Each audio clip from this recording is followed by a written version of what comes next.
하나님의 말씀은 데살로니가 후서 1장, 오늘은 3절 말씀에서부터 12절까지의 말씀을 본문 말씀으로 봉독하겠습니다.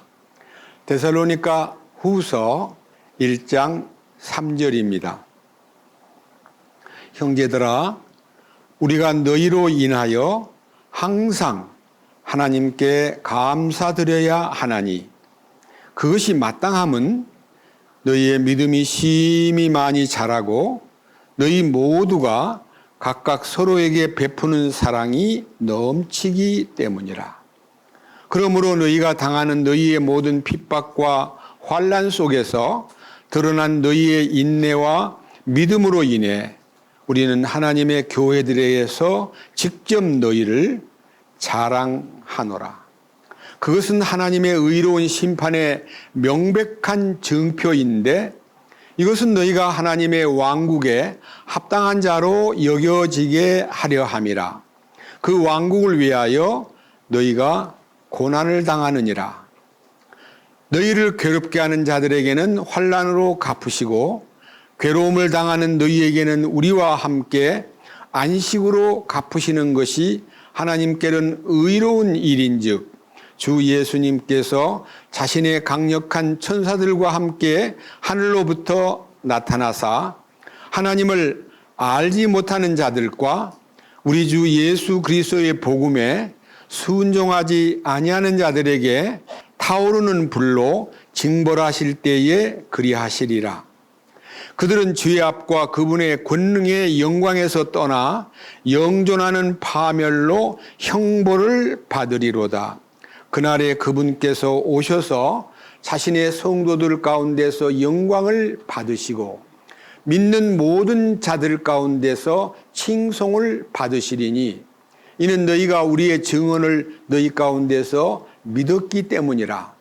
그러므로 우리도 항상 너희를 위하여 기도함은 우리 하나님께서 너희를 이 부르심에 합당한 자로 여기시고 자신의 선하심의 모든 선한 기쁨과 또 믿음의 일을 권능으로 성취하시게 하려 함이며, 또 우리 하나님과 주 예수 그리스도의 은혜에 따라 우리 주 예수 그리스도의 이름이 너희 안에서 영광을 받고 너희가 그분 안에서 영광을 받게 하려 함이라.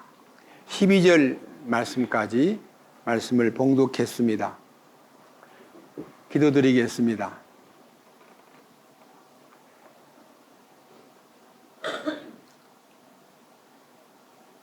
영광과 존귀를 받으시기에 합당하신 주님,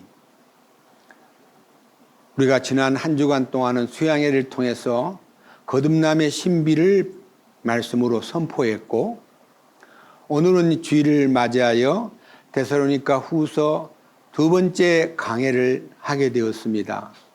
이 말씀 속에 담겨 있는 하나님의 뜻과 하나님의 왕국의 백성으로서 합당한 삶을 살아내는데 어떤 삶이 요구되고 있는가를 이 말씀에서 찾아 발견하기 원합니다. 우리가 이 땅에 사는 인생의 여러 가지 자기 삶의 방식이 있지만, 우리가 부르심을 받고 용서를 받고 거룩하다함을 힘입어 하나님의 자녀로서 성령이 인도하시는 합당한 길을 걸어가는 데는 반드시 왕국 백성, 곧 하늘의 시민권자로서 합당한 삶의 본이 있고 그 삶의 형태가 있다는 것을 알고 있습니다. 오늘 이 시간도 말씀을 통해서 우리가 하나님의 왕국에 합당한 백성으로서 어떻게 사는 것이 주님이 참으로 기뻐하는 삶인가를 구체적으로 말씀해 주시고, 우리의 마음을 울려서 우리가 주님 배울 때까지 참으로 이기는 자로, 주님이 기뻐하는 자로, 거룩함에 흠이 없는 자로 살아갈 수 있도록 이끌어 주시옵소서. 우리를 구원하시고 의의 길로 인도하시는 우리 주 예수 그리스도의 이름으로 기도드렸습니다. 아멘. 제가 수양회 전에 이 데살로니가 후서를 전체적으로 개요를 말씀드렸고, 그 중에서 가장 중요한 포인트가 여기 5절에 있는 하나님의 왕국에 합당한 자로 여겨진다 하는 데 대한 문제를 포괄적으로 말씀 올렸습니다. 오늘은요, 똑같이 데살로니가 후서 1장 3절에서 5절 사이를 다시 한번 봉독한 후에 오늘의 주제를 발표하겠습니다. 형제들아, 우리가 너희로 인하여 항상 하나님께 감사드려야 하나니 그것이 마땅함은 너희의 믿음이 심히 많이 자라고 너희 모두가 각각 서로에게 베푸는 사랑이 넘치기 때문이라.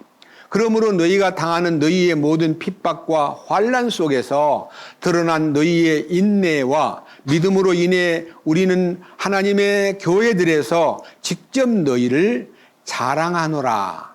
이 데살로니가 교회가 믿음이 점점 자라는 것과 그 다음에 각각 서로에게 베푸는 사랑이 넘침에 대해서 참으로 너희가 환난을 당하고 핍박을 받고 많은 어려움 속에서도 인내로 믿음을 지키고 또 그것이 하나님의 교회들에게 참으로 자랑스러운 일로 이 편지를 보내는 사도 바울과 실로아노와 디모데가 데살로니가 교회의 믿음에 대해서 그리고 그들의 인내에 대해서 그들의 사랑에 대해서 많은 여러 교회들에게 자랑을 하였다 이렇게 말씀하신 후에 5절에서 그것은 하나님의 의로운 심판의 명백한 증표인데 이것은 너희가 하나님의 왕국에 합당한 자로 여겨지게 하려 함이라. 그 왕국을 위하여 너희도 고난을 당하느니라.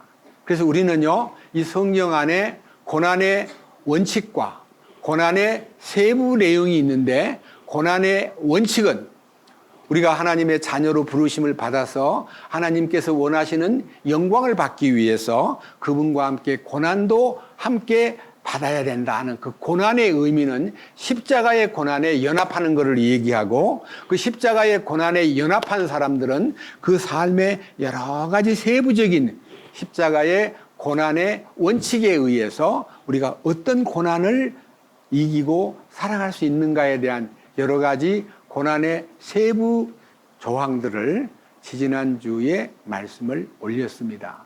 오늘은요, 여기 5절에 이것은 너희가 하나님의 왕국에 합당한 자로 여겨지게 하려 함이라 하는 하나님의 왕국에 합당한 자의 삶에 대한 여러 가지 조항들을 여러분 앞에 제시하고 하나님의 왕국에 합당한 자로 나중에 영광을 얻기 위해서 합당한 자가 되기 위해서는 어떤 삶이 구체적으로 요구되고 있다는 것을 성경을 통해서 입증하고 우리 함께 그 은혜를 나누고 싶습니다. 먼저 데살로니가 전서 1장 내용을 한번 살펴보겠습니다. 먼저 1장 2절부터 7절까지를 읽으면요, 바로 어떻게 사는 것이 주님이 참으로 기뻐하는 하나님의 왕국에 합당한 자의 삶에 어떤 도달할 것인가, 이 내용이 1장 2절부터 7절까지 말씀을 읽으면요, 스스로 여러분들도 발견할 수 있습니다. 첫째, 1장 2절, 우리가 기도할 때에 너희에 대해 말하며 너희 모두로 인해 항상 하나님께 감사드림은, 여기 우리의 기도 생활이라는 것은요, 자신의 행복과 자신의 건강과 자신의 형통함을 위해서 맨 자기를 위해서 이거 해주시고 저거 해주시고 기도하던 사람이 십자가에 연합을 하게 되면요, 성도를 위해서 기도하는 것만 아니라 말할 수 없는 기도의 범위가 하나님의 뜻을 구하는 기도로 바뀌어 버리는 것입니다. 자기를 위한 기도가 끝나는 거예요. 이거 해주시고 우리 아들 잘 되게 해주시고 우리 집 잘 되게 해주시고 우리 영감 사업 잘 되게 해주시고 이런 것들이요, 사라져버려요. 지성소의 기도로 바뀌어요. 그 기도는 하나님의 뜻을 다 구하고 너희는 먼저 그의 왕국과 그분의 의를 구하라 하는 그 기도가 우리 속에서 펼쳐지는 거예요. 그 다음 3절 하나님 곧 우리 아버지의 눈앞에서 우리 주 예수 그리스도 안에 있는 너희의 믿음의 행위와 사랑의 수고와 소망의 인내를 끊임없이 기억하기 때문이니. 우리의 믿음의 3요소는요, 첫째는 믿음의 행위, 두 번째는 사랑의 수고, 세 번째는 소망의 인내를 끊임없이 기억한다. 그래서 믿음, 소망, 사랑이요, 항상 우리 마음에서 이 삼각구도처럼 이 역학구도 중에 가장 강력한 구조적 역학의 가장 안정된 믿음, 소망, 사랑, 이것이 우리들의 마음속에 굳게 딱 이렇게 삼각대처럼 딱 서 있으면요. 그 다음 4절. 사랑하는 형제들아, 하나님께서 너희를 선택하셨음을 아노라. 이는 우리의 복음이 말로만 너희에게 이르지 아니하고 권능과 성령님과 큰 확신으로 이르렀기 때문이라. 그러니까요, 복음을 듣고, 복음이라는 말은 예수님의 십자가의 죽으심과 그분의 무덤과 그분의 부활의 3요소가 우리 안에서 실제가 돼야 돼요. 예수님이 죽으신 이유가 왜 죽으셨나? 그걸 머리로 아는 것보다도 말로만 듣고, 아, 그럼 예수님이 십자가를 지셨지, 피 흘리셨지, 아, 그리고 무덤에 들어갔지, 그리고 사흘 만에 부활했지. 이렇게 이론으로 아는 게 아니라 나도 또한 그 십자가에 연합을 해서 주님의 죽으심에 일치가 되고 주님의 무덤에 나도 묻혀가지고 내 옛사람이 끝이 나고 그 다음에 그 부활 능력으로 새 생명을 누리는 삶이 실제다 이거예요. 여기서 말하는 이 복음이 말로만 너희에게 전달된 게 아니라 실제가 되어서 하나님의 권능과 성령님의 큰 확신으로 우리에게 다가왔기 때문에. 그 다음에 5절 하반절에 우리가 너희를 위해 너희 가운데서 어떠한 사람이 되었는지는 너희가 아는 바와 같으니라. 이 복음을 전하는 사도 바울이 그 삶을 그들에게 보여주었기 때문에 내가 너네들하고 같이 있을 때 내가 어떻게 사는지 너희들이 보았지 않느냐. 너희들이 내가 복음을 가지고 입으로만 복음을 전하고 그리고는 마음대로 사는 게 아니라 이 복음이 십자가의 죽으심과 그분이 묻히심과 그분의 부활에 동참한 내 모습을 너희들이 잘 보고 잘 지켜보았지 않느냐. 그것이 이제 그 다음 6절입니다. 또 너희는 많은 고난 속에서 성령님의 기쁨과 더불어 말씀을 받아 우리와 주를 따르는 자가 되었으니. 그러니까 이 말씀을 듣고 따른다는 말은 본이 되는 사도 바울과 그의 전도자들의 삶을 따르고 그리고 더 나아가서는 주님을 따르는 삶이 그들에게서 이게 펼쳐지는 거예요. 그러니까 여러분들 신앙생활이라는 게요.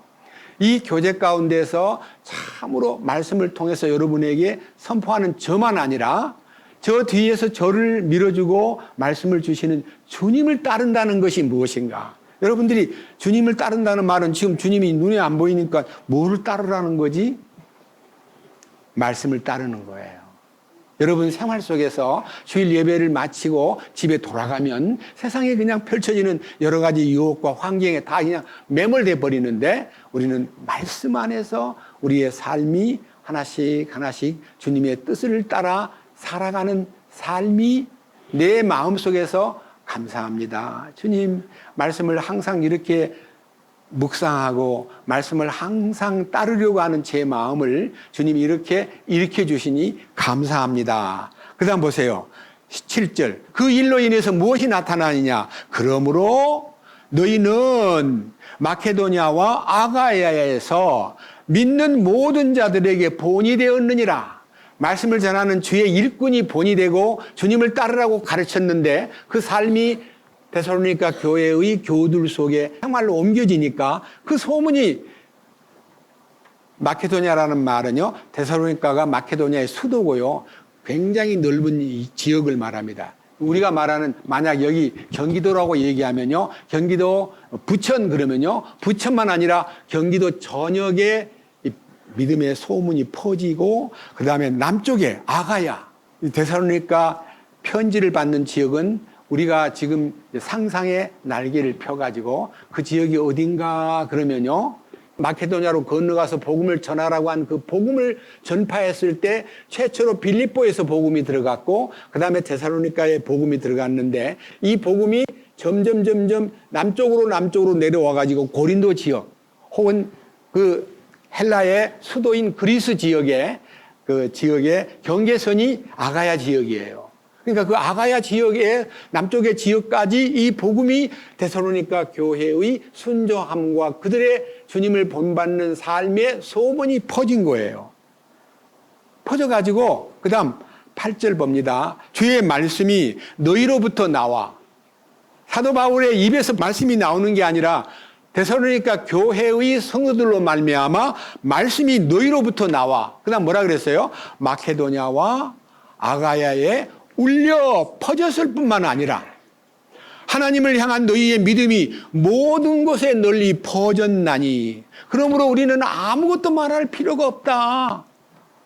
이게 얼마나 놀라운 믿음의 확장, 그 다음에 말씀의 위력, 성령님의 도우심이 골고루 그리스도의 향기를 통해서 나타난 얘기가 그리스도인의 하나님 왕국에 합당한 삶에 대한 내용이 믿음과 소망과 사랑으로 말씀을 순종하고 살면 그 말씀의 위력이 확장되고 널리 퍼진다. 그런 뜻입니다. 얼마나 놀라운 얘기예요. 거기에 나타나 있는 대로 여기 9절과 10절에 보면요. 그들이 직접 우리에 관하여 보여주되 우리가 어떤 식으로 너희에게 들어갔는지 또 너희가 어떻게 우상들을 버리고 하나님께로 돌아와 살아계시고 참되신 하나님을 섬기며 그분께서 죽은 자들로부터 살리신 그분의 아들께서 하늘로부터 오실 것을 기다리는지 보여주나니 이분 곧 다가올 진노로부터 우리를 건져내신 예수님이시니라. 이 말에 대한 마지막 결론은요, 주님 오시기를 고대하면서 주님이 분명히 이 세상에 모든 환난이 있고 핍박을 받고 힘든 일이 많지만 그것을 잘 이겨냈을 때에 주님이 마지막 이 세상의 대환난의 진노로부터 너희를 건져내기로 약속하신 말씀이 너희 마음속에 정립이 되고 그로 인해서 세상의 마지막 때가 어떤 어려움이 온다고 해도 우리는 주님의 은혜로 보호를 받게 된다는 확신이 있는데 그들의 마음속에 우상들이 끝나버린 거예요. 우상이란 말은요, 우리가 예수 믿기 전에 섬기던 무슨 뭐 불교라든지 뭐 막 눈에 보이는 우상을 직접 섬기지는 않았다고 해도 우리 마음속에는 세상을 향한 우상이 많이 속에 들어앉아 있었거든요.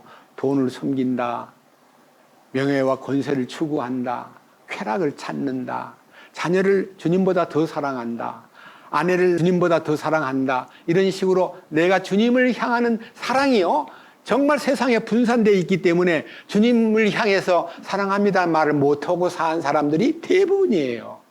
그런데 우리가요, 성령으로 인하여 십자가의 죽으심에 연합되고 그의 죽으심에 연합이 되고 그의 부활에 연합된 후부터 나도 모르게 여러분들이 마음속에서 주님 사랑합니다 이렇게 말할 수 있는 사람이 된 거예요.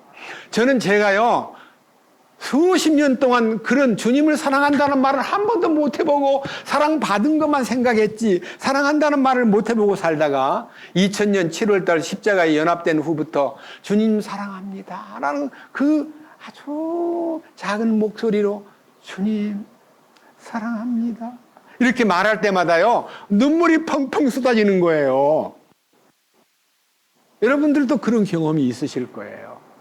은밀한 중에 주님, 다른 기도 많은 말을 안 해도요 주님, 제가 주님을 사랑해요 하는 이 말이요 우러나올 수 있는 자리에까지 가는 것이 하늘 왕국에 합당한 삶의 1번이에요.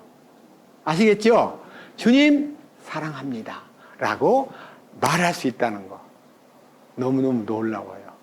그 다음 이제 데살로니가 전서 이제는 2장 8절부터 어떻게 그렇게 될 수 있는가 하는 것을 이제 8절부터 읽어보면요. 굉장히 놀라운 얘기가 있습니다. 13절까지 두 번째, 이제 첫 번째는 주님 사랑합니다라고 말할 수 있는 경지로 들어가는 것과 두 번째는요. 자, 데살로니가 전서 2장 8절입니다. 사도 바울이 이 편지를 보내면서 우리가 이같이 너희를 다정하게 사모하여 하나님의 복음뿐만 아니라 우리 자신의 혼까지도 너희에게 기꺼이 나누어주고자 함은 너희가 우리에게 너무나 소중한 존재가 되었기 때문이다. 그래서요, 사도 바울은 자기가 성도들에게 소중한 분으로 이게 떠받쳐지는 것을 원하는 게 아니라 오히려 바울 자신이 복음으로 내가 너희에게 은혜를 전해주고 은혜 가운데 살도록 이끌어준 것도 있지만 나의 혼까지 너희들에게 쏟아붓고 싶다. 이 혼을 주고 싶다는 말은요, 목숨을 내주는 거예요.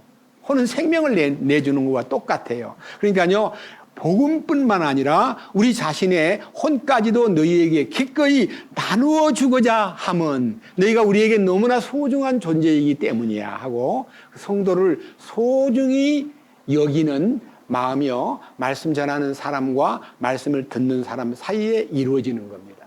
자, 그 다음 9절. 형제들아, 우리의 수고와 해산의 고통을 너희가 기억하나니 우리가 너희 중에 아무에게도 폐를 끼치지 아니하려 하였으므로 밤낮으로 수고하며 너희에게 하나님의 복음을 선포하였노라. 사도 바울은 복음을 전할 때요, 어떤 성도에게, 여러분, 우리가 이 강단에 서 있는 사람의 가장 나쁜 폐해는요, 여러분 주는 것이 복이 있습니다 이렇게 가르쳐가지고 목사님한테 갖다 바치는 걸 가르치는 거예요. 자기는 안 주고 맨날 얻어먹으려고. 이런 나쁜 강단에 서 있는 사람의 거짓된 가르침이요, 자기는 얻어먹는 것만 좋아하고 바치는 사람이 이뻐하고 자기한테 뭘 많이 가져오면 막 믿음 좋다고 쳐주는 그런 식의 목회는 주님 보실 때 완전히 잘못된 겁니다. 이 뭐라 그랬어요? 예? 자, 9절 다시 봅니다. 우리의 수고와 해산의 고통을 너희가 기억하나니 우리가 너희 중에 아무에게도 폐를 끼치지 아니하려고 밤낮으로 수고하며 너희에게 하나님의 복음을 선포하였는데 믿는 너희 가운데 우리가 어떻게 얼마나 거룩하고 옳고 흠없이 처신하였는지 너희가 나의 증인이고 하나님도 다 알고 계셔. 사도 바울은 당당하게 자신이 해산의 수고를 하는 어머니 마음으로요, 성도들을 섬기고 돌보고 베풀고 그들에게 아무런 피해를 끼치지 않기 위해서 진심으로 노동하면서 복음을 전했다. 이게 얼마나 모범된 모습이에요. 여러분, 우리가 그런 마음으로 목회하는 사람이 이 땅에 많아질수록 교회가 하나님 은혜 가운데 더 부강해질 수 있고 은혜가 더 깊어질 수 있다는 것을 안다는 건 매우 중요한 일입니다. 우리는 성경에서 주는 자가 받는 자보다 복이 있다는 이 주는 자가 되기 위해서 우리 주님은 우리에게 마태복음 20장 28절에서 인자가 온 곳은 섬김을 받으려 함이 아니라 도리어 섬기려 하고 자기 목숨을 우리 자신들을 위해서 대성물로 희생물로 주기 위해서 왔다고 했기 때문에 예수님은 자기를 쏟아부으러 오신 거예요. 그러니까 주님이 우리를 위해서 자기를 쏟아부은 것을 우리 보고 말하기를 너희들도 쏟아부어야 돼. 주는 자가 돼야 돼. 생명을 쏟아부어야 돼. 이렇게 신앙생활은 받는 것이 아니라 주는 거고 높임을 받는 것이 아니라 섬기는 거예요.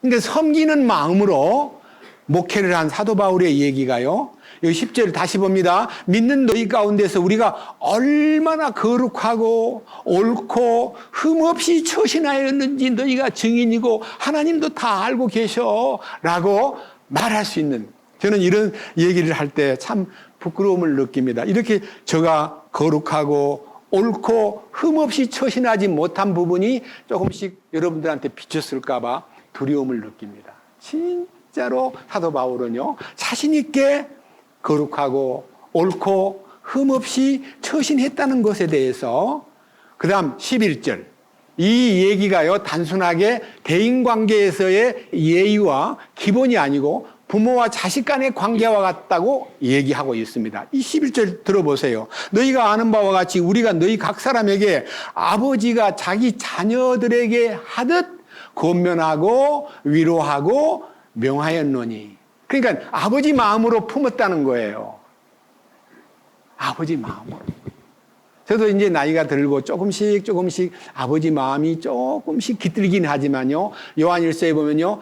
아이들아, 그다음에 청년들아, 아비들아 이런 말을 보면요. 아비들아고 하는 말은요.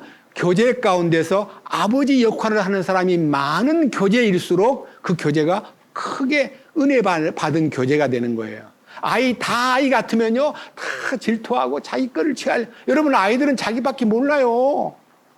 그런 교제가 서서히 청년같이 이제 담대해지고 부모님에게 조금 눈을 뜨는 사람이 되고 이제 아비 같은 마음으로는 다 품으려고 하고 도량이 깊어지고 그리고 섬기는 데 대해서 아주 부모가 자식을 사랑하듯이 교회를 섬기는 것이 여기 사도 바울이 나타난 그들에게 11절 다시 봅니다. 우리가 너희 아는 바와 같이 우리가 너희 각 사람에게 아버지가 자기 자녀들에게 하듯 권면하고 위로하고 명하였노니. 그 다음 뭐라 그랬어요? 아주 중요한 12절과 13절입니다.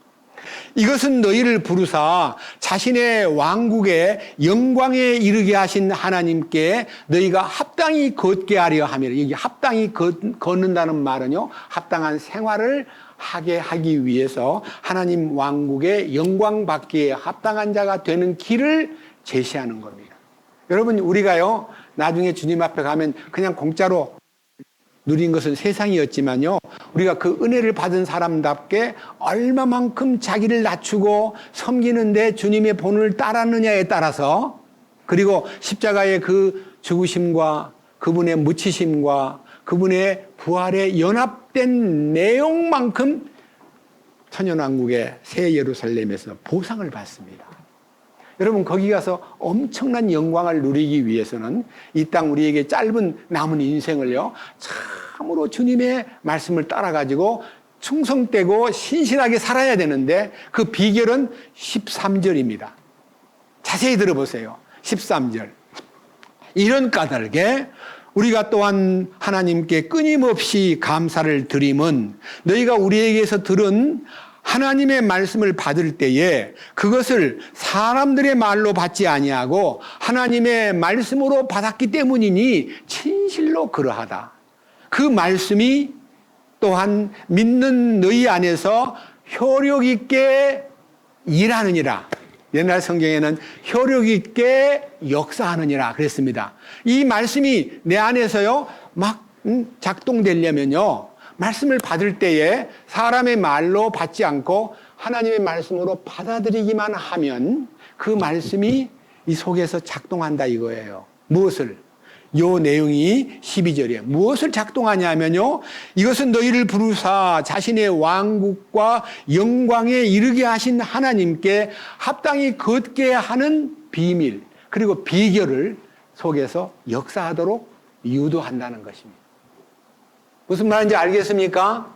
말씀을 받을 때에 전적으로 하나님의 말씀으로 받아들였을 때에 이 속에서 말씀이 역사한다는 겁니다. 놀라운 축복이에요. 저는 여러분들에게 지금 이 얘기를요 힘주어 얘기하는 이유는요 여러분이 이 강단에서 외치는 소리가 단순하게 설교로 듣고 강의로 듣지 마시고 하나님의 말씀을 우리에게 옮겨준다 알려준다는 것으로 여러분이 받아들이기만 하면 그 말씀이 여러분 속에서 작동하고 여러분을 주님이 기뻐하는 하나님 왕국의 영광에 이르기에 합당한 자의 삶으로 인도하신다 그랬습니다.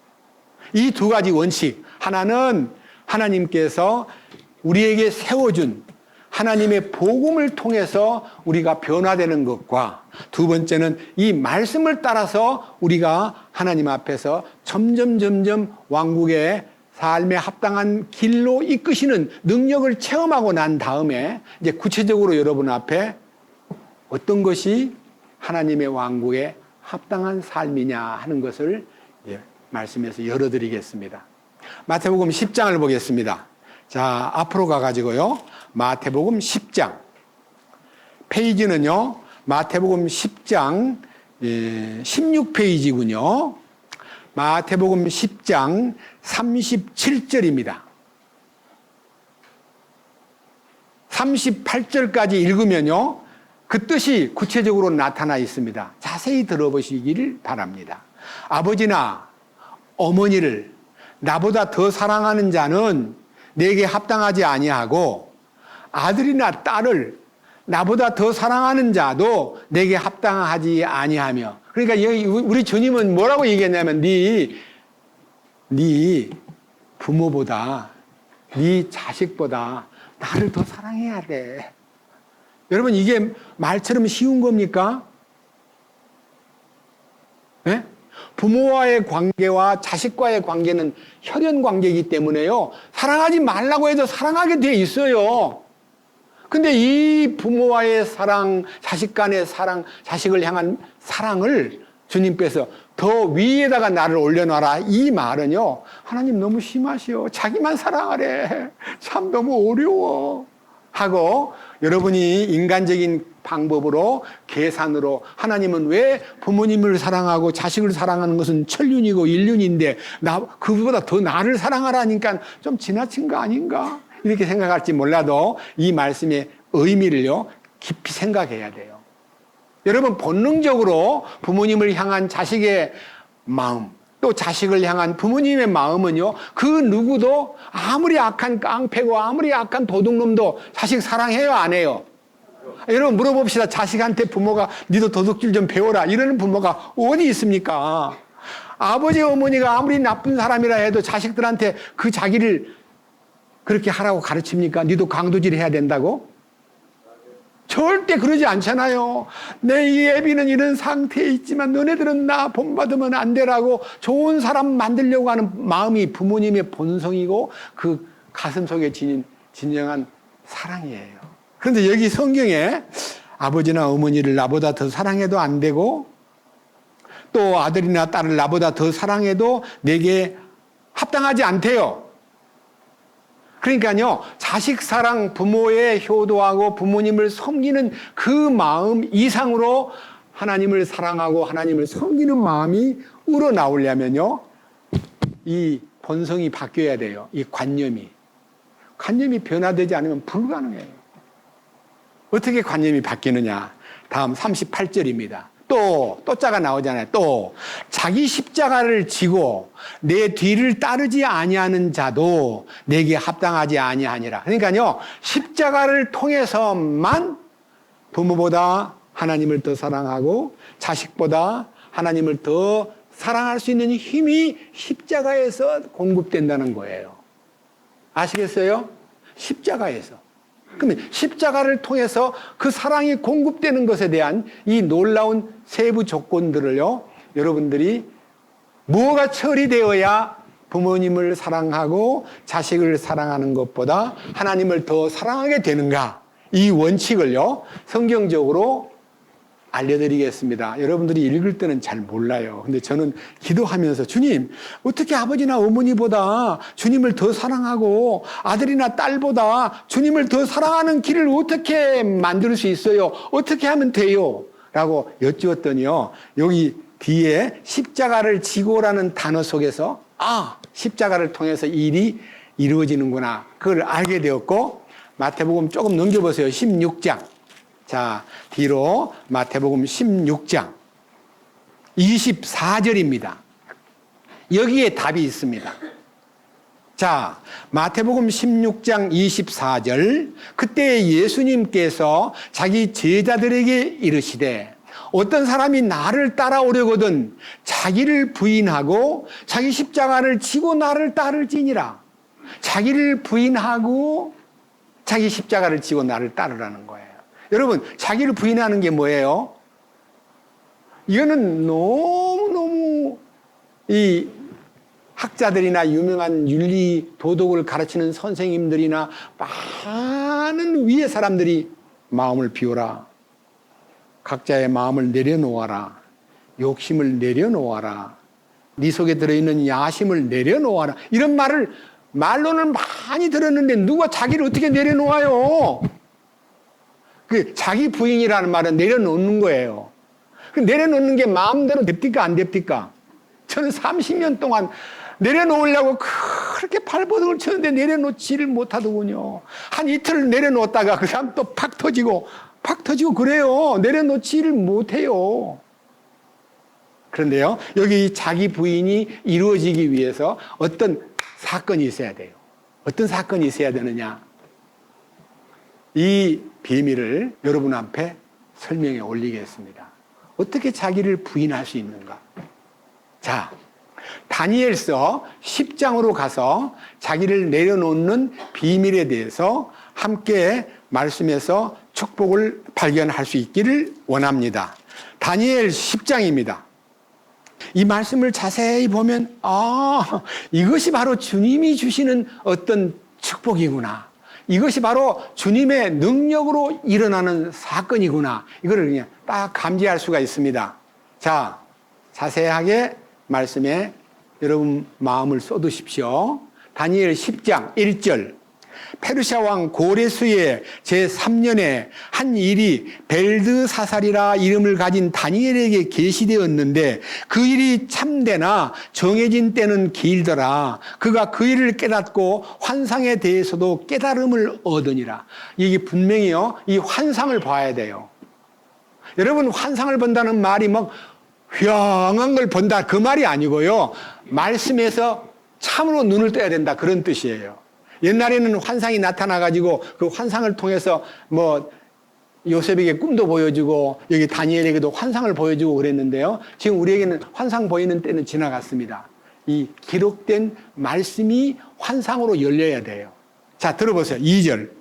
그때 나 다니엘이 꼬박 세 일해 동안 애곡하며, 환상을 본 후에 애곡했다는 말은요, 3주간 동안 하나님 앞에 마음을 낮추고 애곡을 한 거예요. 그 애곡된 내용은요, 여기 9장에 다 나오는데요, 다니엘이 기도하는 동안에 다니엘에게 하나님이 예레미야서가 딱 발견되면서 네 민족이 70년 만에 네 조국으로 돌아간다 하는 말씀을 듣고 막, 하나님, 우리 민족이 하나님을 저버리고 하나님 말씀에 귀 기울이지 않고 우상을 섬기고 하나님을 슬프시게 한 죄값으로 바벨론의 포로가 돼 와서 우리가 이렇게 고통받고 있는 것을 알고 있습니다. 정말 부끄럽네요. 우리 민족이 죄를 지었어요 하고 이제 자기가 지금 바벨론 제국의 포로가 됐다가, 그 다음에 이제 두 번째는 여기 지금 페르시아 제국의 헬라 제국의 고통받는 그 환경에서 다니엘이 하나님 앞에 3주간 동안 눈물로 애곡하면서 기도를 했는데, 이 기도하고 있는 하나님의 계시가 나타나면요, 이 사람이 마음이 열리면요, 말씀에 집중하는 시간이 여기 3주간이 걸렸다는 거예요. 그러니까 상당히 집중해야 된다는 뜻이에요. 그 다음 보세요. 10장, 자, 3절. 새 이래를 채울 때까지, 새 이래라는 말은요, 3주간, 21일 동안 그 새 이래를 채울 때까지 좋은 빵을 먹지 아니하고 고기와 포도즙도 입에 대지 아니하며 몸에 전혀 기름을 바르지도 아니하니라. 그러니까요, 자기가 이 몸에 공급되는 음식마저도요, 다 가능한 대로 이게 조절을 하면서 주님께 집중하는 시간을 가졌다는 거예요. 여러분, 여러분에게 부탁합니다. 말씀을 가지고요, 기도원에 가거나 막 떠드는 데 가서 막 소리 지르는 데 가지 말고요, 조용히 하나님 앞에 무릎을 꿇고 말씀과 1대1 관계를 맺는 것이요, 일주일이든 2주일이든 집중되는 시간이 있을 때 은혜가 내려요. 저는 제가 그런 경험을 여러 번 했습니다. 이 다니엘은 3주간 동안요, 좋은 빵도 먹지 않고 고기도 먹지 않고 포도즙도 마시지 않고 전혀 몸에는 기름도 안 바르고 화장도 안 하고 그 말이에요. 완전히 엎드려 있는데요. 자, 10장 4절입니다. 첫째 달 24일에 내가 큰 강 곧 히데겔 곁에 있었는데, 여기에 히데겔 강은요, 유프라테스 강과 티그리스 강인데, 이 티그리스 강을 히데겔이라 그래요. 이 강가에 있었는데, 그 말이에요. 강변에 있었는데, 5절, 그때 내가 눈을 들어 바라보니 보라, 어떤 사람이 아마포옷을 입었고 그의 허리에는 우바수 정금으로 띠가 들렸더라. 그의 몸은 녹주석 같고 그의 얼굴은 번개 모양 같으며 그의 눈은 등불 같고 그의 팔과 발의 색깔은 연만 놋 같고 그의 말소리는 한 무리의 소리 같더라. 여기 5절과 6절에 나타난 그분이 누구냐면 예수님이에요. 예수님이 다니엘 때 안 살았는데요. 다니엘에게 환상 속의 영광스러운 모습으로 그에게 다 나타난 거예요. 다니엘이 주님을 만난 거예요. 자, 그 다음 보세요. 7절. 주님 만나면 여러분, 저도 기도원에 가서 기도하고 많이 어떤 사람이 주님 만난 얘기를 하면 어떻게 생겼습니까? 머리가 하얗고 수염이 막 길고 눈빛이 아주 인자하게 보이고 막 눈에 빛이 막 광채가 나고 이렇게 해가지고 그 봤다는 그 주님에 대해서 자랑은 하는데 자기에게 이루어진 게 아무도 없으면 그건 다 가짜예요.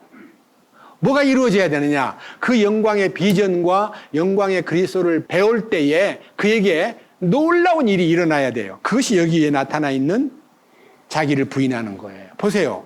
자, 그때에 다 보세요. 7절. 나 다니엘이 홀로 그 환상을 보았나니 나와 함께한 사람들은 그 환상을 보지 못하였고 큰 지진이 그들에게 임함으로 그들이 피하여 숨었더라. 주님이 나타나니까요, 큰 지진이 일어나면서요, 아무도 본 적이 없고 자기 혼자만 다 본 거예요. 다니엘 혼자만 봤는데 무슨 일이 생기느냐? 보세요. 8절. 그러므로 내가 홀로 남아서 이 큰 환상을 볼 때에, 이 주님 놀라운 광경 앞에 탁 섰을 때에, 이 환상을 볼 때에 네 가지 사건이 일어나요. 첫째, 자, 자세히 들어보세요. 8절. 내가 나 홀로 이 환상을 볼 때 첫째, 내 안에 뭐가 빠져나갔어요? 기력이 뭐라고요? 힘이 다 빠져나가 버린 거예요. 기력이라는 말은요, 우리 기력이 있어야 이게 소위 말하는 힘도 쓰고 말도 하고 걸어가잖아요. 기력이, 자기 에너지가 빠져나가 버린 거예요. 기력이라는 건 에너지예요. 자기 힘이 빠져나가 버린 거예요. 기력이 남지 아니하였으니, 그 다음 두 번째, 뭐라 그랬어요? 내 아름다움이 내 속에서 뭐같이 보여요? 아이고, 자기가 고상하게 느끼고 자기가 잘났다고 장점으로 알고 있는 무슨 건강미라든지 나름의 지성미라든지 나름으로 인간적인 요건들이 전부 다 뭐같이 돼버렸어요? 변하여 썩은 것이 돼버린 거예요. 썩어버린 거예요. 자기가. 나는 썩었구나. 이렇게 고상한 다니엘이 자기 존재가 썩었다는 걸 보게 되는 거예요. 힘이 다 빠져나가고 나는 썩었구나 하는 것이 알려지면서 그 다음 뭐라 했어요? 아무 기력도 내게 남지 않았다. 그러니까요, 모든 기운이 다 빠져나간 거예요. 자기가 힘을 뺀 게 아니고 빠져나가 버린 거예요. 그 다음 네 번째. 자, 9절. 그럼에도 내가 그의 말소리를 들었는데 그 말소리를 들을 때에 내가 얼굴을 땅으로 향하고 얼굴을 댄 채 깊이 뭐 했다고요? 죽은 거예요. 죽은 거나 다름없는 상태에 빠져버린 거예요. 첫째는 기력이 빠져나가 버리고 두 번째는 아름다움이 변하여 썩은 것으로 보였고 자기 안에 있는 모든 가능성, 모든 잠재력, 모든 힘이 다 남지 않고 그냥 소리는 들리는데 그냥 그 앞에 엎드려져 버렸어요. 죽은 자 같이 되었다는 거예요. 이렇게 자기 자신이 완전히 모화경으로 들어가 버린 후에 그러고 나서 깨어난 게 아니에요. 그 다음 보세요. 뭐라 그랬는지. 10장 10절. 보라. 한 손이 나를 어루만지면서 내 무릎과 손바닥을 의지하게 하여 나를 세우니라. 그러니까 누가 세워져요? 성령께서 나타나가지고 만져주시면서 이렇게 세우는 거예요. 이게 부활 능력이에요. 죽은 자 같이 되었다는 말은 죽음에 연합된 거고요. 그 다음에 그를 이렇게 세워요. 그 다음 뭐라 그랬어요? 11절. 그가 내게 이르되 오 크게 사랑받는 사람 다니엘아, 네가 네게 이르는 말들을 깨닫고 똑바로 일어서라. 내가 지금 네게 보내어졌느니라 하더라. 그가 내게 이 말을 한 뒤에 내가 떨며 일어서니라. 이게 새 힘이 탁 생기는 거예요. 누구 앞에서? 하나님 앞에서. 그 이하의 내용이 굉장히 큰 뜻이 많은데요. 다 못 읽고 시간이 없으니까요. 우선요, 밑에요. 16절 봅니다. 보라, 사람들의 아들들과 비슷한 이가 내 입술을 만지니라. 이에 내가 입을 열어 내 앞에 서 있던 그에게 말하여 이르되, 오 내 주여, 그 환상으로 인하여 내 슬픔이 내게 돌아왔으므로 아무 기록도 내게 남지 아니하였나이다. 이 내 죄의 종이 어찌 내 주와 말할 수 있으리이까? 나로 말하건대 즉시로 내 안에 기록도 남지 아니하고 내 안에 숨도 남지 아니하였나이다 하니. 그러니까요, 하나님하고 마주 앉아서 얘기할 처지가 못 되고 얘기할 힘도 없고 나는 그냥 엎어져 버린 거예요. 그런데 그에게요, 손이 나타나요. 손이. 자, 18절. 그때에 사람의 모양을 한 이가 다시 와서 내게 손을 대면서 나를 강건하게 하고 이르되, 오 크게 사랑받는 사람아, 두려워하지 말아라. 내게 평안강이 있을지어다. 마음을 강하게 하라. 참으로 마음을 강하게 하라 하니라. 그가 내게 말하며 내가 강하게 되어 이르되, 주께서 나를 강하게 하셨사오니 내 주는 말씀하소서. 이제 대화가 시작되는 거예요. 그러니까요, 자기 힘이 다 빠져나가고 주님의 손길이 나타남으로써 강하게 되고, 그러면서 말씀을 주여 말씀하십시오. 말씀을 듣겠습니다. 제가 말하겠습니다가 아니에요. 말씀하십시오. 말씀을 듣고 싶습니다. 그 다음 뭐라 그랬어요? 20절. 그때 그가 이르되, 내가 어찌하여 네게 왔는지 네가 아느냐? 내가 어째서 너에게 왔는지 네가 아느냐? 내가 이제 돌아가서 페르시아의 통치자와 싸우려니와 내가 나아가면 보라, 그리스의 통치자가 이르리로다. 그러나 내가 진리의 성경 기록에 적힌 것을 네게 보여주리니 이 일들에서 나와 함께 버티는 자는 너희의 통치자 미카엘 외에 아무도 없느니라. 뭘까요? 예언이에요. 보세요. 바벨론이 망하고 페르시아가 섰다가 이제 좀 있으면 헬라가 나타난다.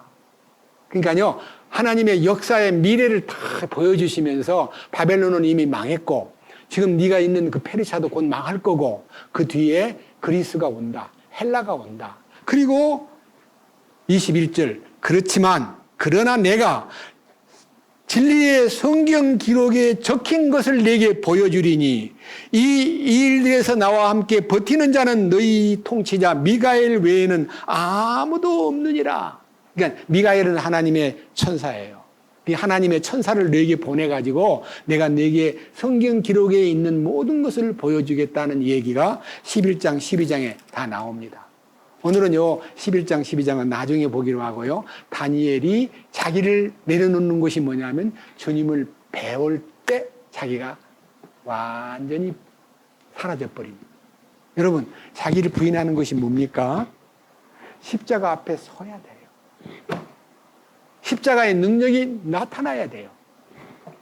갈라디아 2장 20절이 그러잖아요. 내가 그리스도와 함께 십자가에 못 박혀 있다는 것과 그런즉 이제는 내가 사한 것이 아니오 내 안에 그리스도께서 사신 것이라. 주님이 내 안에 오셔서 주인이 되시고 왕이 되신 것을 자기를 부인하게 될 수밖에 없어요. 주님을 만나면 자기가 부인돼요. 나는 아닙니다. 난 잘나지도 않았습니다. 나는 그동안 똑똑한 줄 알았습니다. 나는 대단한 인물인 줄 알았습니다. 나는 머리가 좋은 사람인 줄 알았습니다. 이런 것들이요, 다 빠져나가 버려요. 그러니까 자기를 비우는 것은 노력이 아니라 주님의 임재와 주님의 소위 말하는 영광에 접촉될 때, 계시의 능력이 나타날 때 그는 고꾸라지고 그다음 자기를 비워버리는 거예요. 그 다음에 주님의 강하신 손길이 나타나면서 말씀이 열려요. 이게요, 너무 놀라운 순서예요. 여러분, 이런 놀라운 비밀을요, 평소에 모르고 지내요. 나는 왜 안 되지? 자기가 하려니까 안 되지요. 그리고 여러분들이 자기 자신이 부족하다는 것을 느끼고요, 힘을 내야 되겠다. 주여 힘을 주시옵소서. 성경에 기록되기를 내게 능력 주시는 자 안에서 내가 모든 것을 할 수 있다 그러는데, 오 주여 능력을 주시옵소서. 능력만 구하면 됩니까? 자기를 비워야지. 자기를 비우려면 어떻게 해요? 주님을 만나야 돼요. 주님 어떻게 만나요? 자기가 죄를 깨닫고 3주간 동안 아무것도 자기 육신적인 섭취할 것을 다 멀리하면서 주 앞에 매달리니까 주님의 환상이 나타나면서 그 자신이 그분 앞에, 아까 얘기한 거 3가지 먼저 얘기할게요. 기력이 다 빠져나갔고, 아름다움이 변하여 썩은 것처럼 보였고, 자기가 하나님의 그 놀라운 존재 앞에서요, 정말 어쩔 수 없는 존재라는 것이 발견됨으로써 쓰러져 가지고 죽은 자 같이 되었을 때에 그의 손이 나타나 그를 일으켜 세워서 강하신 손길로 그를 세워서 말씀이 시작되고 그 말씀의 능력이 나타날 때 모든 성경 기록을 보여준다. 여기 10장 21절. 그러나 내가 진리의 성경 기록에 적힌 것을 내게 보여주리니. 말씀이 열리는 거예요. 그 순간부터 주님의 사람으로 이제 남은 생활은 하나님의 아들의 믿음으로 살게 되는구나 하는 것이 아까 우리가 마지막 불렸던 믿음이 이기네, 믿음이 이기네. 온 세상을 이기는 힘은 믿음밖에 없냐는 그 믿음이 주께로부터 왔을 때에 변하는 거예요. 내가 믿습니다고 용을 쓰는 게 믿음 아니에요.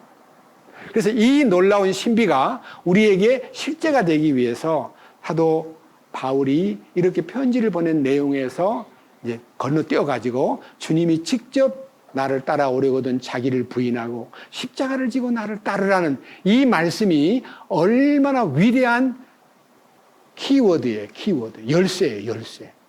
여러분 마태복음 16장 24절이 열쇠라니까요. 다시 마태복음 16장 24절로 갑니다. 그때 예수님께서 자기 제자들에게 이르시되 어떤 사람이 나를 따라오려거든 어떻게 하라 그랬어요? 자기를 부인하고 자기 십자가를 지고 나를 따를지니라. 누구든지 자기 생명을, 여기 생명이라는 단어는 푸시케입니다. 혼. 자기 혼을 구원하고자 하는 자는 잃어버릴 것이요. 누구든지 나로 인해 자기 혼을 잃어버리면 그것을 찾으리라. 사람이 만일 온 세상을 얻고도 자기 혼을 잃으면 그에게 무슨 유익이 있느냐? 혹은 사람이 무엇을 주어 자기 혼을 대신하게 하겠느냐? 그렇습니다. 여러분, 자기를 비우는 것은 노력으로 되는 게 아니라 주님의 임재와 주님의 나타내심이 내게 딱 부딪힐 때 나는 자연스럽게 내 존재가 바뀌고 내 모든 것이 다 썩은 것이 나는 썩었구나. 나는 아무것도 아니구나 하는 이 I am nothing이 발견되는 거예요. I am nothing. 나는 아무것도 아니야. 그것이 말로 막 주여 나는 아무것도 아니올시다 이런 말을 해가지고 되는 게 아니고 주님 면전에서 그 일이 그 계시에 의해서 딱 부딪힐 때에 그의 손길이 나타나는 거예요. 아멘. 이게 우리에게 있어서 너무 놀라운 신비예요. 열쇠. 여기 마태복음 16장 24절이 열쇠예요. 자, 그 다음 이 일에 대한 설명을요 몇 군데에서 하고 정리하겠습니다. 골로새 1장을 한번 펼쳐보겠습니다. 자, 이 말씀을 읽으면요, 아, 놀라운 사실이 여기에 있구나. 9절부터 봅니다.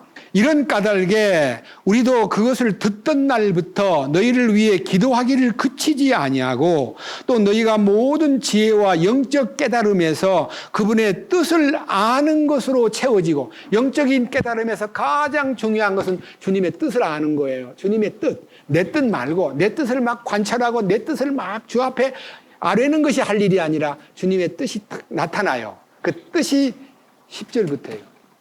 들어보세요. 주께 합당하게 걸어 모든 일에서 그분을 기쁘시게 하고 모든 선한 일에서 열매를 맺으며 하나님 아는 것에서 자라나고. 그러니까요, 여러분이 하나님 아는 것이요, 아기 때와 소년 때와 청년의 때와 성인이 되었을 때 하나님 아는 것이 성장해 가야 되듯이 우리는 맨날 젖만 먹는 사람으로 그냥 설교만 듣고 그냥 끝나면 안 되고 하나님을 더 간절하게 더 깊이 알고자 하는 이 갈망과 간절한 마음이 속에서 항상 지속돼야 돼요. 그 다음 보세요. 11절. 그분의 영광스러운 권능에 따라 모든 광력으로 강건하게 되며, 그러니까요, 영광스러운 권능에 의해서 강력하게 되고 강건하게 되며 기쁨으로 모든 인내와 오래 참음에 이르고. 여러분, 인내와 오래 참음, 인내도요, 참는 자가 복이 있다 했잖아. 참아야 돼. 이렇게 화날 때요, 참아야 된다고 노력을 해서 참는 거는 가짜예요. 뭐라 그랬어요? 참는 것도요, 기쁨으로 모든 인내와 오래 참음에 이르고, 그 다음에 영광스러운 권능에 따라 강력으로 강건해지면, 그러니까요, 전부 다 주님의 공급에 의해서 인내가 발생되고, 거기에서 주님 주시는 은혜로 인내가 나타나야지 내가 힘이 덜 든다 이 말이에요. 내가 막 억지로 참고 참자. 힘을 생기고 참자. 참는 자가 복이 있다지. 이렇게 해서 자기가 참으려고 애쓰는 그런 참는 게 아니고요. 주님이 주시는 놀라운 공급에 의해서 기쁨으로 참아내는 것과, 그 다음 12절, 우리를 빛 가운데서 성도들의 상속 유업에 참여하는 자가 되기에 합당한 자가 되게 하신 아버지께 감사드리기를 원하노라. 여기에요, 빛 가운데서 성도들의 상속유업에 참여하는 자가 된다는 말은요, 상속유업이라는 말은 이스라엘 민족이 에집트에서 나와가지고 상속유업을 가나안 땅을 가는 게 상속을 받는 거예요. 근데 가나안 땅에 못 간 사람 너무 많아요. 그와 같이 우리들도 이 땅에 사는 동안에 십자가의 그 놀라운 훈련을 통해서 우리의 자아가 바뀌고 변화가 되고 우리 자신이 완전히 내려놓아짐으로써 영광스러운 가나안 땅을 가듯이 천년왕국의 상속유업을 받기에 합당한 자가 되기 위해서는 어떤 사람으로 살아야 되느냐, 이 단계가 있어요. 첫째, 13절 보세요. 하나님의 상속유업에 참여하는 자가 되기에 합당한 자가 되기 위해서는, 첫째, 그분께서 우리를 어둠의 권능에서 건져내사 자신의 사랑하는 아들의 왕국으로 어떻게 해요? 자기가요, 하나님 왕국에 옮겨진 존재라는 것을 알고 있어야 돼요. 죽어서 천국 간다는 사람 다 가짜예요. 살았을 때 왕국이 와야 돼요. 왕국이 뭐예요?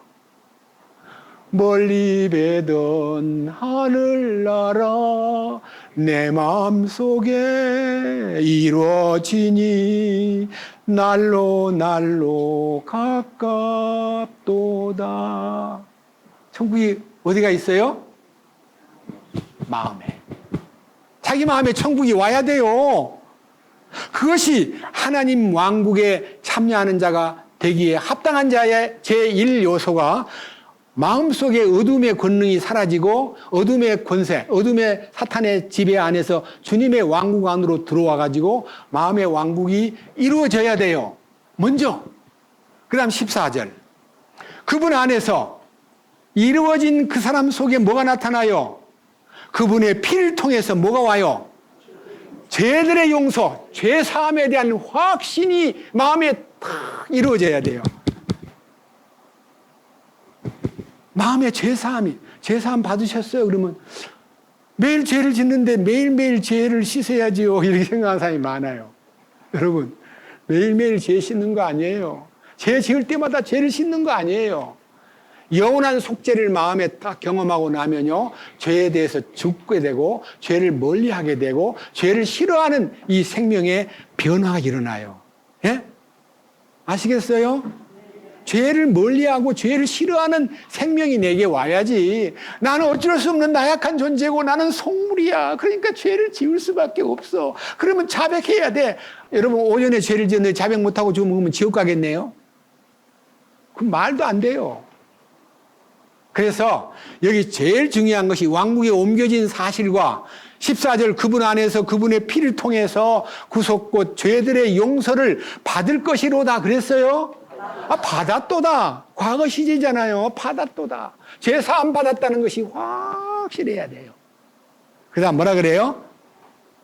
15절 그분께서는 보이지 아니하는 하나님의 형상이시요 모든 창조물의 처음 난 자이시니 이는 그분에 의해 모든 것이 창조되었기 때문이라. 하늘에 있는 것들이나 땅에 있는 것들, 또 보이는 것들이나 보이지 아니하는 것들, 곧 왕좌들이나 통치들이나 정사들이나 권능들이나 모든 것이 그분에 의해 창조되고 그분을 위하여 창조되었느니라. 예, 이 우주 만물의 창조는 그분이 창조주로서 나를 창조하신 목적은 이 세상을 통치하기 위해서 나를 창조한 거예요. 에덴 동산을 다 만들어 놓고 아담에게 통치권을 맡겼어요. 근데 아담이 통치권을 유지하지 못하고 마귀 말을 듣고 선악과를 따먹는 순간 통치권을 다 빼앗겨 버렸어요. 마귀는 그걸 다 불법으로 탈취해가지고 예수님에게 나타났어요.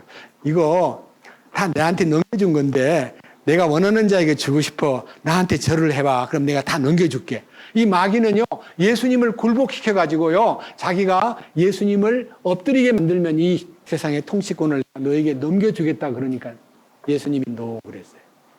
예수님은요, 그 마귀를 공격해서 머리를 깨버리고 통치권을 되찾아가지고 우리에게 되돌려주려고 그러는 거예요.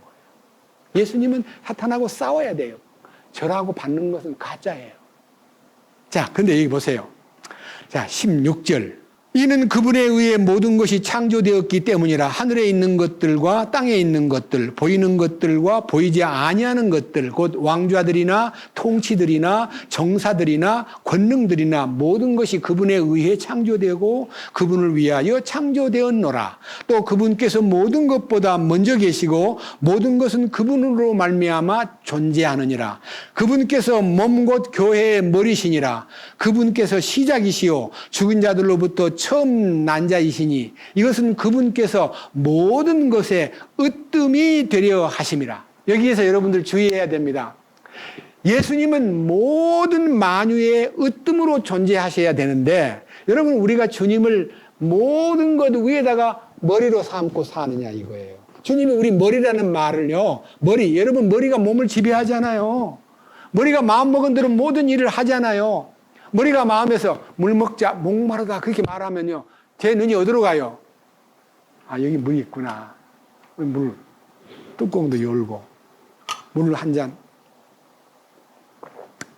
마시고 그 다음 다시 내려놓고, 머리가 목마르다고 신호를 하는 순간에 시선이 물로 가고 손이 그 물을 떠올리고 뚜껑을 열고 난 다음에 물을 마시게 하고, 물을 마시고 나면 목이 좀 풀려요. 그리고 나서 기분 좋게 또 다음 일을 하는 거예요. 모든 것이 머리가 주관하듯이 우리의 삶이 주님의 주관 안에 있느냐, 자기의 일거일동 생활이 주님의 머리 대심 안에 있느냐, 주님이 내 으뜸이시냐.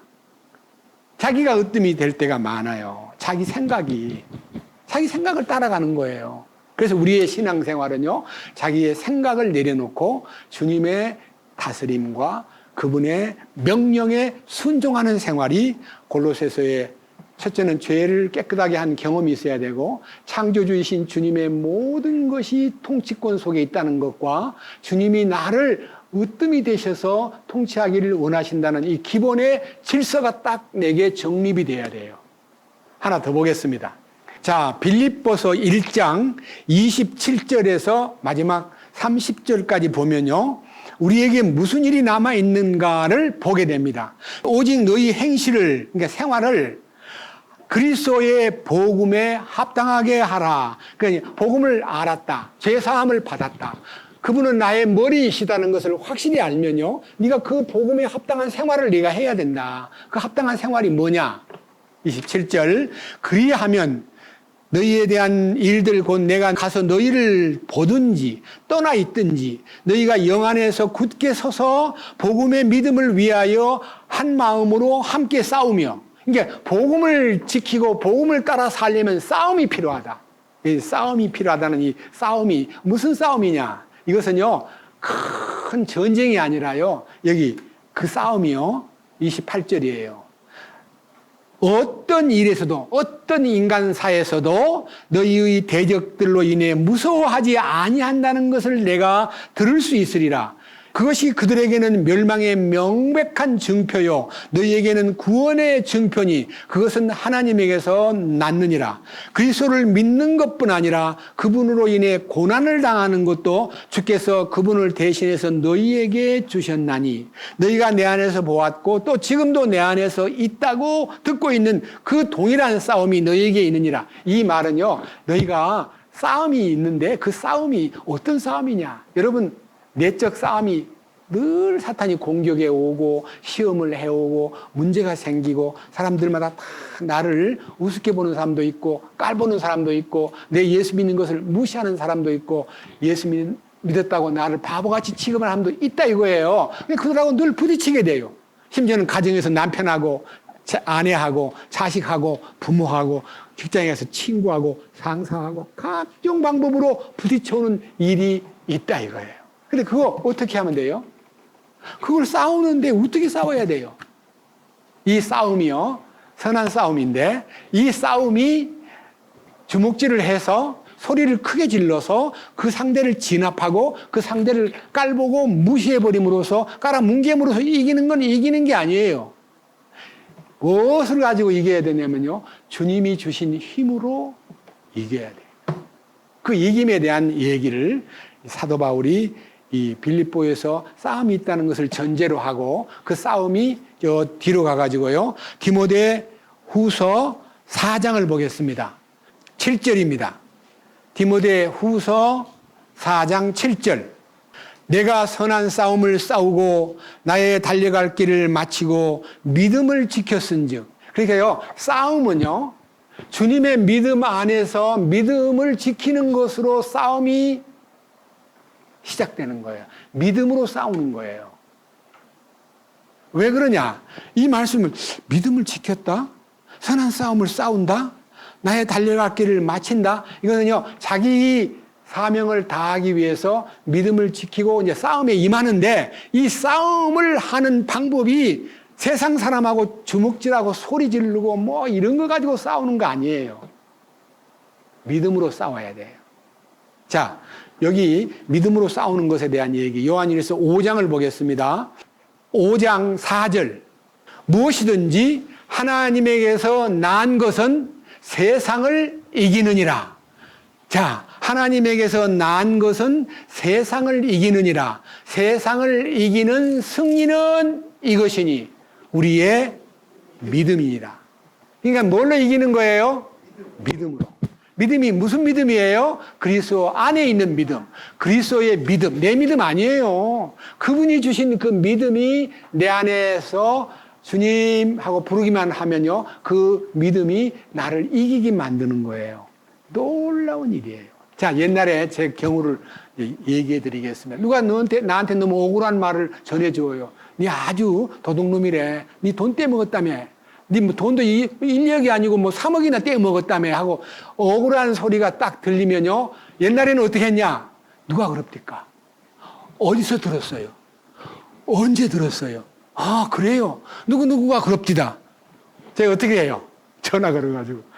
죄송하지만 내가 돈 떼먹었다는 얘기를 했다는데 어디서 들으셨어요? 언제 들으셨어요? 근거가 있어요?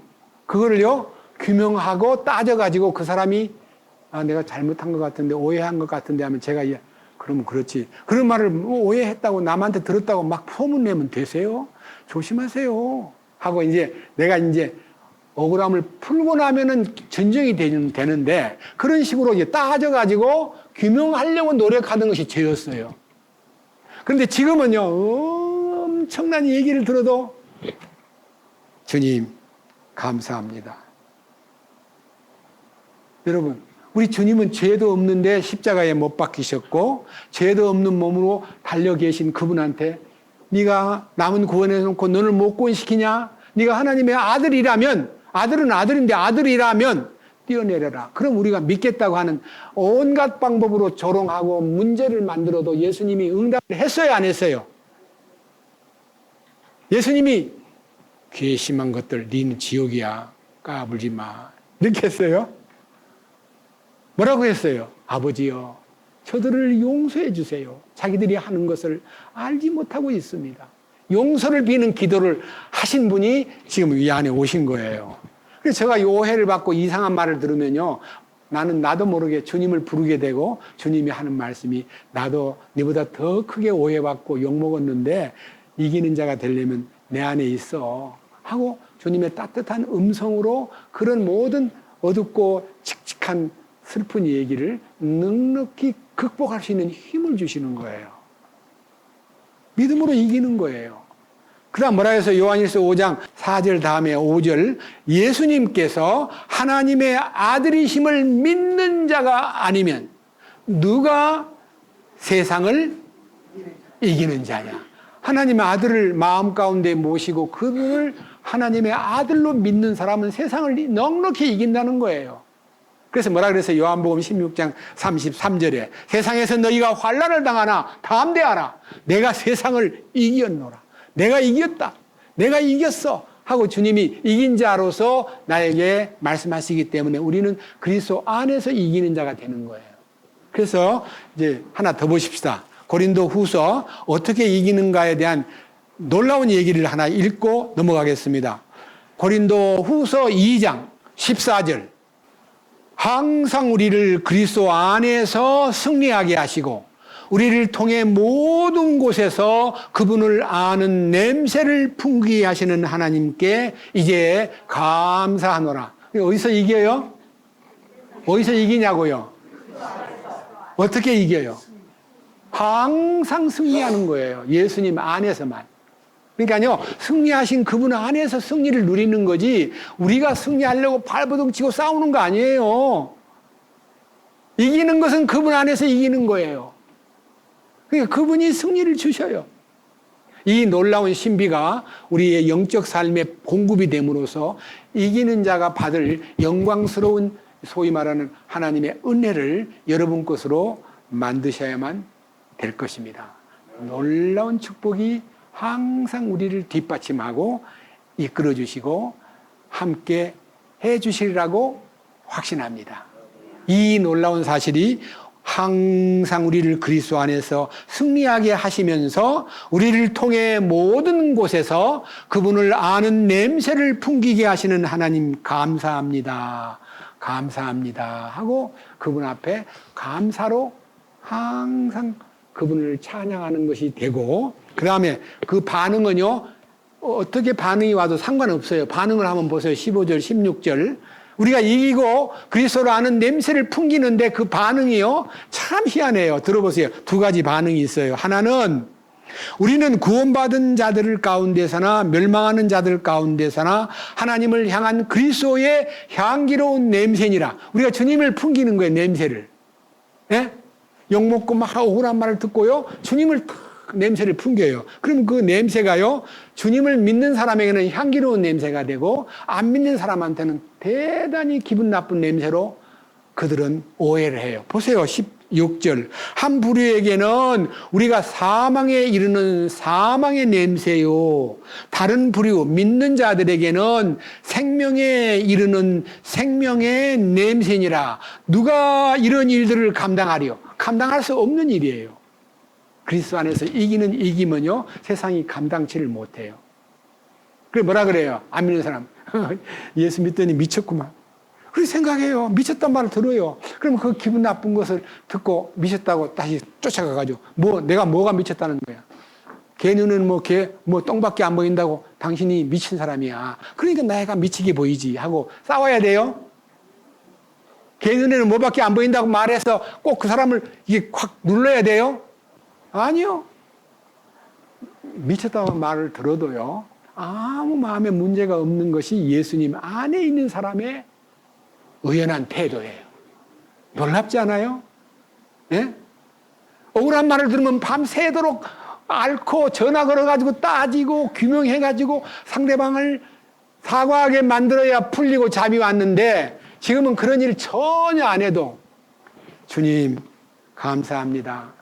주님도 억울한 일을 당하시면서 얼마나 힘드셨어요. 근데 나를 힘들지 않게 주님 안에서 의지하도록 이끄신 주님을 찬양합니다 라고 말할 수 있는 것입니다.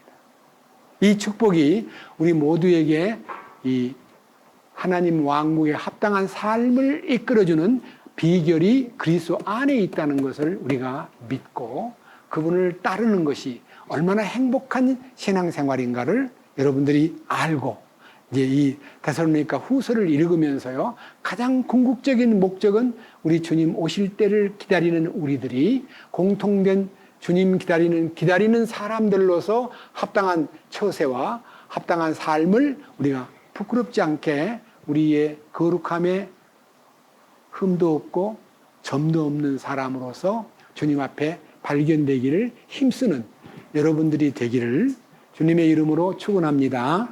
기도드리겠습니다. 주님 감사합니다. 우리를 불러 이 놀라운 신비 안으로 인도해 주신 주님. 우리는 세상적이기 때문에 우리가 조그마한 피해를 입거나 어려움을 당하거나 억울한 말을 들으면 못 견뎌야 하고 그것을 규명하려고 따지고 그리고 많은 사람한테 밝히려고 했던 과거가 있었습니다. 그러한 부끄러운 과거를 주님이 다 지워주시고 이제는 주님 안에서 억울한 말을 듣던 애매하고 참으로 슬픈 공격을 당할지라도 주님 안에서 넉넉히 이길 수 있도록 힘을 주시고 돌봐주시고 인도해 주시고 공급해 주시는 주님을 찬양합니다. 나 자신을 비울 수가 없고 나 자신을 부인할 수가 없댔는데 주님 십자가의 능력 안에 연합되는 순간에 나는 죽고 주님이 사셔서 우리의 삶을 이끄시는 놀라운 손길에 대해서 다시 한번 감사드리고 우리 모두가 다 이 영광스러운 주님의 머리 되심 안에서 모든 것을 맡기고 상속유업을 받기에 합당한 자로 우리 자신을 유지할 수 있도록 이끌어 주시옵소서. 우리 주 예수 그리스도의 이름으로 기도드렸습니다. 아멘.